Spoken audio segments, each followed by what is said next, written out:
Kaharap naman ang mga konsehal na anya ay kapareho niya ng trabaho sa legislative branch.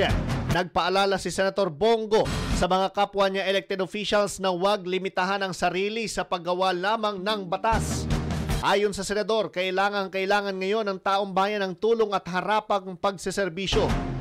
Sinabi po ito mga kaibigan ni Senator Bongo sa pagdalo niya sa magkakasunod na mga pagtitipon ng mga konsehal mula sa iba't ibang mga munisipalidad ng bansa kung saan imbitado bilang guest of honor and speaker si Senator Bongo. Dagdag pa mga kaibigan ni Go, ang mga local leaders ang unang tinatakbuhan at inaasahan ng taong bayan kung kaya't dapat lamang daw na laging bukas ang tanggapan ng mga ito at handang tumulong sa abot ng kanilang makakaya.